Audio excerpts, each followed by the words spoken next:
The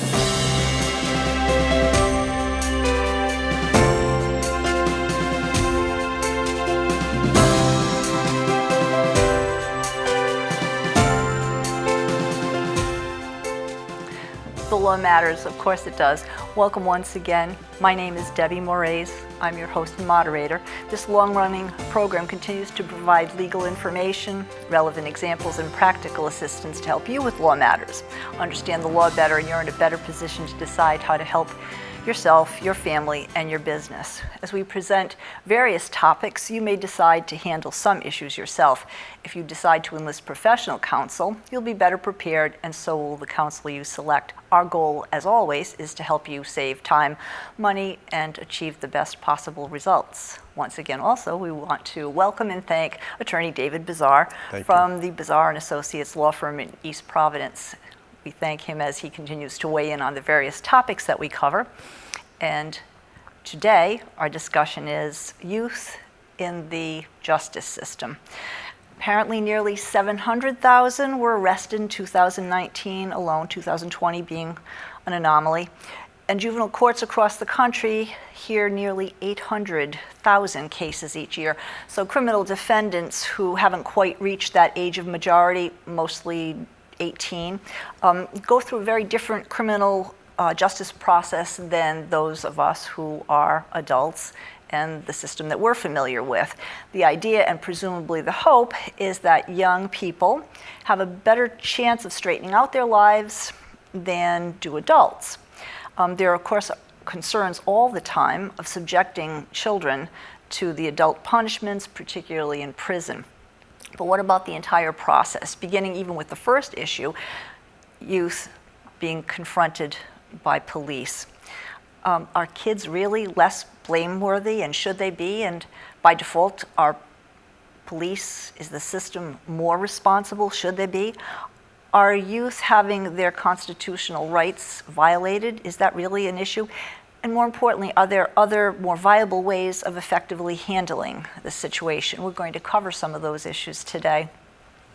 So before we discuss the whole court system, there's something that's called juveniles and status offenses, supposedly easier, minor issue, so to speak. Can you explain a little bit about what that refers to, David? So many states have different ways of dealing with minor offenses by young people.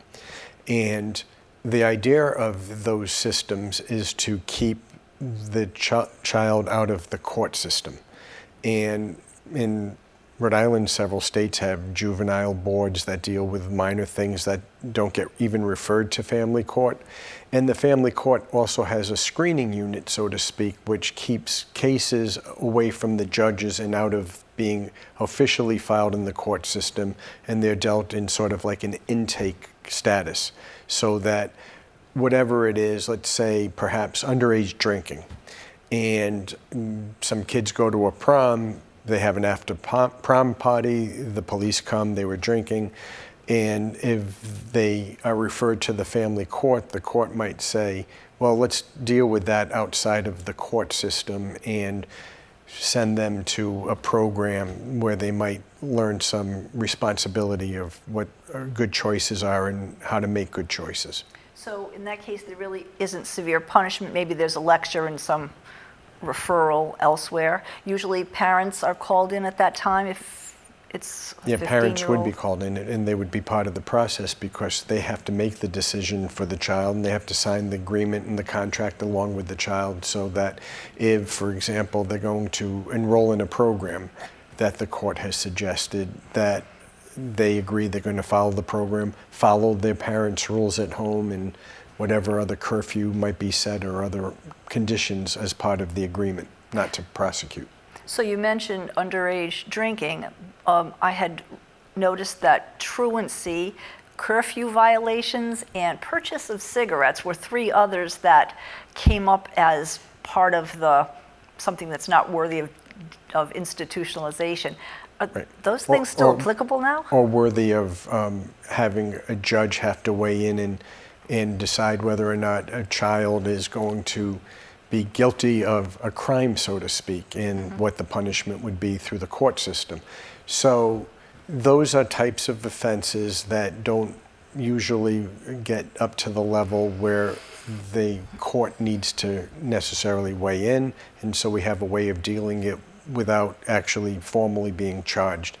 And the idea is that there is some oversight, and if it's through the family court intake system, that they have someone who's making sure you sign an agreement and follow the agreement, and that if you don't, then it will get referred upstairs, as we say, to a judge. So realistically, I guess they refer to some of these as diversions that are supposed to be effective, and it presumes, as you mentioned, that the children are in need of supervision, and likely it's going to be the parents. I know you can't speak for all situations, but if there isn't a responsible adult that they feel comfortable with, do other things happen? Is there a protocol or a place for them to be referred to, if not to be under just the care of the parents, but some other body perhaps? Well, it depends on the situation. Sure. And there are times where a guardian may need to be appointed for a child, or a guardian ad litem if it's in a case in litigation. But generally speaking, if a child has a parent or two parents that are responsible for that child, then the parents are going to be involved and be part of the process. If they're not doing their job, that's a whole nother type of case, which is also can be done through family court, DCYF or otherwise. So there is an opportunity or a situation where the parents may lose their rights because they're not able to raise their kids and be part of the process. I've also had used that family court system where it's sort of the reverse, where the parents are trying to do whatever they can do, but the child is somewhat out of control and won't listen and won't follow the rules of the parent. And I have actually gone with parents to the police department to file a complaint where we had always the intention, and the police were part of the plan, of not going into the formal family court system with the complaint that the parents filed, but rather through that intake center and process, where now the parents are getting the help of both the police department in the particular case, and more importantly, the family court intake center, to try to get the child to understand that you have to follow the rules that your parents set for you. Or else. Or else. So that sounds very reasonable. Would that be something that perhaps those who are less affluent, or perhaps in poorer neighborhoods, would they be able to enlist someone such as yourself to do that, and perhaps be the heavy hand before there's a heavier hand? Exactly. And so certainly Rhode Island, Massachusetts, the bar associations have referral services, and if you can't afford to pay an attorney at a full rate, there's the reduced fee program, and if you don't have any ability to pay, there's the volunteer lawyer program. And what I did as a lawyer in that case was just to assist the family in guiding through the system, so that if they needed to go to the police, I wanted to go with them so that they could explain to the officer, the prosecution officer, the juvenile officer, what the issue is and what we're trying to accomplish, and get the police to agree to work with that. In that particular case, there had been some contact between the police department and the child before, so they knew a little bit about what was going on, and it was a smaller town, and they were, yep, we think you're approaching this in the right way, and we want to help, we want to resolve these issues before they become bigger issues. So it was from there, then I assisted them through the family court intake system and explained what was going on, and the intake person, the person in charge of the case supervisor, really understood, and when the child was brought in to that person, really sort of laid out, here are your options. You can go down this correct path and straighten your life out, or you can have a judge help you straighten your life out. And it worked. They ended up in a good place. Good to know. Let's talk about the police. Actually, in preparing for this, I had read an article. It was written in the New York Times, and it was about the police and their encounters with youth.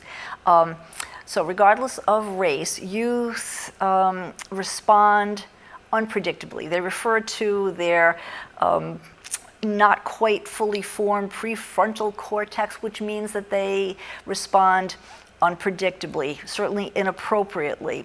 They just don't respond as you would expect someone who was responsible to respond. So if that's the situation and they're not in command of their actions, police still have a job to do. They are there to enforce the law. They don't have psychologists' degrees. There's a thought that maybe they should have more training.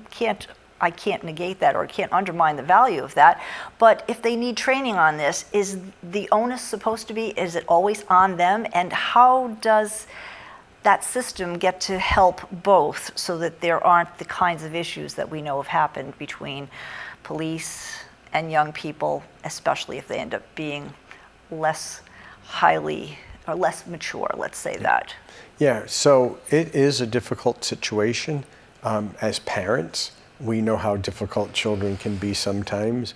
As a police officer, you would hope that there's a certain amount of respect. Well, you would hope that there's a certain amount of respect for parents too. Sure. But now you're dealing with a third party who has some authority and should be shown some respect because of that situation. And you can't always predict what a child will do. So yes, I think it's really important for police officers to have training on how to deal with unruly children, and maybe then they can teach us parents what we need to know too, because it can be very frustrating. And of course, just like a parent needs to show restraint in how they deal with the child, where we use some techniques like timing out the child, sending the child to the room, put whatever it is without having to be physical.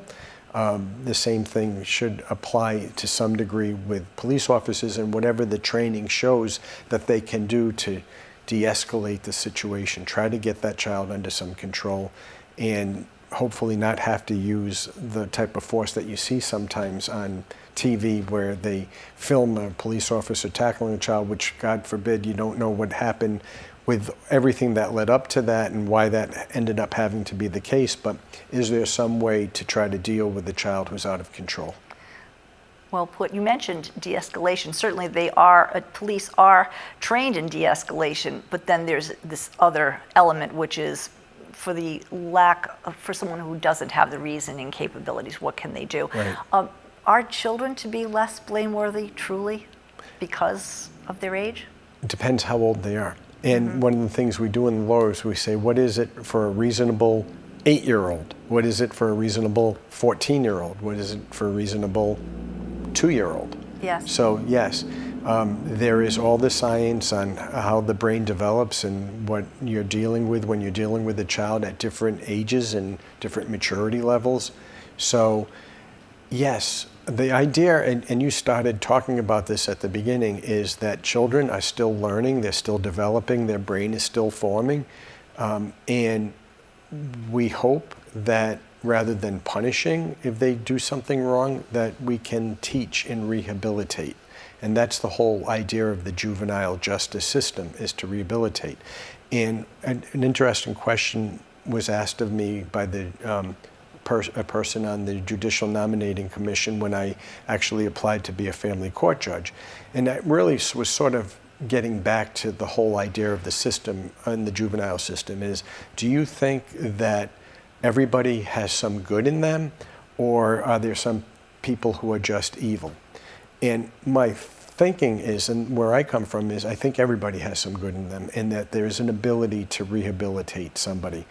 There are some exceptions where it's not so much that I don't think that they have no good in them. They probably do somewhere, but whatever it is that's taken over in them is just so bad that there's nothing you can do. And what came to my mind when we had this discussion was a case that changed how juveniles are treated in Rhode Island. It's the Craig Price case. Yes, exactly.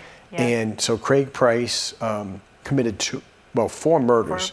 One at like age 13, and then 3, I think, at age 15. And at the time in Rhode Island, you could not waive a child out of the juvenile system to the adult system unless they were over 16 or over when they committed the crime. That's been changed based now on the severity of the crime as well. so that if Craig Price did what he did now, he would have been waived into the adult system, even if he was 15 at the time, or probably even 13 at the time, given the fact that we are talking about juveniles whose brains haven't been fully formed, but sometimes if you do something that is so egregious, so heinous, doesn't yes. matter, you should be treated as an adult and tried in the adult system. And so that law was changed so that that would happen in Rhode Island today if those things happen. But he was treated as a juvenile and then did some other things along the way and is still in prison. And of course, there's much debate. Well, when he first committed the crimes, he was on drugs. Talk about a prefrontal cortex that wasn't developed, plus all of those other issues that are weighing in on it. It seems that for good reason, the law has evolved, has changed in response to some of the things that certainly weren't the case when in 1899 when I first started. 1889. 1989. Oh yes, but back when they started a juvenile court juvenile system, it was back even in 1899 where they tried to rehab. They saw that youth were good, they needed to be rehabilitated, they needed to straighten out their lives, and they provided guidance, and everyone wasn't very excited about a very sophisticated court system, much less prisons. So, of course, things have changed, and so have the nature of some of the crimes, and I guess they'll continue to. So let's talk about when police confront a minor. They do have some alternatives in how they handle that case and that child. What are they, David? So, well, again, what's the situation? Right, that's why I'm saying there's a variety. Right. What are some of the options? Yeah, so there's a bunch of different things, but if what you're saying is if you come into contact with a group of juveniles, street corner, whatever, you have to assess what are they doing, what is the danger that they are presenting to other people in the public, and so depending on the situation, it could be sort of like a conversation if it's not something that's out of control versus people yelling and screaming at each other and having to intervene to keep other people safe. So you start with that and that type of thing. And then you also have to look at now if you need to bring somebody in to custody and take them in, what are their rights and what are the rights of the parents? Because can you speak to them alone? Do you have to bring the parents in? All of those things have to be factored in. And as we understand, they vary state to state, and they've evolved over the years, or devolved, I don't know what they want to say. But apparently police can detain them, they can detain them and hold them, they can, I guess, put them into the system, making a filed case. But they have those options. Yes. So if you were a parent, an attorney, what would you do, what would you say to advise a young person that might help him if he could gain the maturity and have a grip on himself and his ability to communicate with the officer? What could he do to lessen the severity of his potential punishment? And I'm not talking about if he just committed a murder, but there are some options. And how he behaves and how he responds, we understand, has significant impact. What might that be, David? So let's just take a case we started with of some child getting caught drinking underage. The case of that type, you, as a juvenile, if you're respectful to the police officer, cooperative, say I would like my parents here too. Of course, they're going to call your parents anyway. But just if you show respect and treat the officer as you should, how they charge you could be reflected in that. If you're a sweet-talking, sweet kid who made a mistake, you might even be able to talk them into allowing your parents to give you the punishment rather than putting you into the system, so to speak. So some inner city youth who know about gangs and that kind of behavior, I'm not so sure that all have been through the proper etiquette and how to show respect and deference to a police officer. But to your point, yes, they're going to take into consideration the age, but that attitude and their first communication with that officer, and as you said, even later on, how they're dressed and how they appear, they do have some, not say, but they certainly have some impact on how they're going to be perceived, both in front of that police officer and I guess later on in front of that judge, too. Yeah, well, a gang member, different situation from the teenager who made a bad mistake and was caught drinking, very different situation. What the police officer is going to be looking for there is cooperation in understanding and getting information on other people committing crimes and what they're doing. And that's a very different situation. And so lawyers should be involved, parent obviously should be involved. And, you know, what I would be doing as a lawyer is trying to counsel that person as best I can out of a situation they're in, and maybe even engage with the help of others to try to find out, okay, these are dangerous situations. How can we extricate that child from those situations in the best manner, safest manner possible? Is that viable? Can that actually happen? It sounds like the kind of thing that you would absolutely want to have happen. Realistically, David? Yeah, they're tough. I mean, I've not done a lot of that type of work, but I've seen situations where it required thinking about a whole family relocating to another state to get a child out of the situation that the child was in. It's difficult. And if parents could, I suppose they would want to do the best they can for their child, but there are some circumstances where that child is going back to, if not the scene of the crime, literally, figuratively, and a gang in a terrible situation. If there have been prior offenses, safe to say that that officer right off the bat is less likely to turn the other cheek, walk away, and just give them a lecture? Safe to say that? If it's repeat offender, there's even some issues in the law that say that when a family court judge is looking whether to waive somebody out of family court, prior offenses is part of what's taken into consideration. So let's go through this situation. There are things that I think they refer to as off the record. They can dismiss it and give the kid counseling or whatever else as you've discussed. But if that's not going to happen, what is the process from the time the police officer brings that young person in and he's going to be charged? Yep. So what's the process? They go through the same booking process really that an adult does. Then they're brought to family court. The parents are summoned to be in family court with the child. The child's arraigned, and that's the point where you say guilty, not guilty, or admit or deny the charges that are brought against you. And then the judge will impose bail. And with conditions and rules. Curfew is set, you know, you have to follow your parents' orders. You may not be allowed to leave the house except to go to school or to doctor's appointments, whatever other conditions they might have, or they may hold you in the training school. But not with the adult population at that point. Training school. Training school. So if a child is undergoing arraignment, is there an attorney with him or with the parents, even if he doesn't have David Bizarre on call? Yeah, so if the parents haven't been able to hire an attorney, the court will appoint an attorney. You're entitled to an attorney. And so there will be either a public defender or a private attorney. And then the process will be similar to the adult situation where you'll have a pre-trial and you'll try to see if there's something that you can agree to work out something.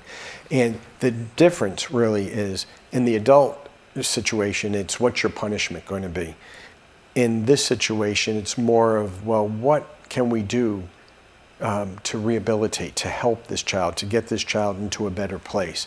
So it may be a mixture of counseling. There's programs that are available. They might send you to not the training school, which is sort of the prison for children, but rather a program where you might have residential program, whether it's for drug rehab or counseling or some other kind of help. There's programs that might be involved. And there's different ways of resolving cases where you might, all right, stay out of trouble, continue the case without further action being taken if you stay out of trouble, those types of things. And we'll monitor it or whatever. Yeah, yep. So at the outset, I mentioned that the way a case is handled is different. Is it true in all states that if a minor is going to be charged, that it's just and only going to be before a judge, not judge and jury? Yeah, in most cases, and most states, not every state, but most states, a juvenile, since it's not about punishment, it's about rehabilitation, isn't entitled to have a jury. Just the judge will hear the case. And so does the term sentencing apply to a child when he might instead be bidden to go to the training school? Is that considered sentencing if the judge says, yes, you did it, you were wrong, and there needs to be some consequence of some degree of severity? Yeah, so it's the same type of thing. You might use a different term, but at the end of a trial, if the judge finds that you committed the crime that you're charged with, there has to be something put in place to try to get you to a better place for rehabilitation. So whether you call it sentencing or anything else, it's the same idea. It's what is it going to be that you have to do to get yourself on the other side?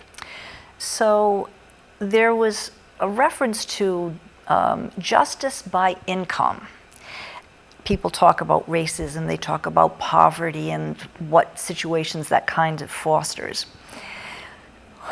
Is it reasonable to say that because some youth don't have the benefit of a private attorney, but instead would be given a public defender, or because they didn't have the right background, because they didn't have the right upbringing, because they didn't have the right means, that they don't end up having the same justice, that justice isn't blind then, in fact, the scales are tipped? I don't think so. Comment. I think that the public defenders all do a good job. I think that they're busy, and that's part of the problem. But the attorneys, especially in juvenile courts, really know that what we're trying to do is help a child here. And they, for most part, there's always an exception to every rule, but I think for the most part, they dig in on every case to try to find out what's driving the situation and how best to fix it and make the best recommendations for their clients so that they can do that. So I don't think so. But I will say this. There is a program in Rhode Island for drug use, and it's sort of a program where you take the child, you work with them, and then hopefully get them into a better place. So we had a little law day where I went with a family court judge who ran that program, and with a bunch of children from an inner city school. And one of the children, most of the children knew other kids who had been through this program. And they said to the judge, you take the child, you put them through this process, you do everything you can to get them in a better place, and then you put them in the same house with the same neighborhood and the same situation they were in, and do you think you've really fixed anything? Good question. A valid question. In the very brief amount of time, relative to the constitutionality issues, kids, are they allowed to have due process? Seems right. First Amendment rights. What about the right to face their accusers? Yeah. Does that apply? All of those rights apply, and the trial is held in the same type of form as in an adult court. And they should. Okay. Thank you so much for tuning into The Law Matters. We hope that you will continue to stay tuned as we say, The Law Matters to you.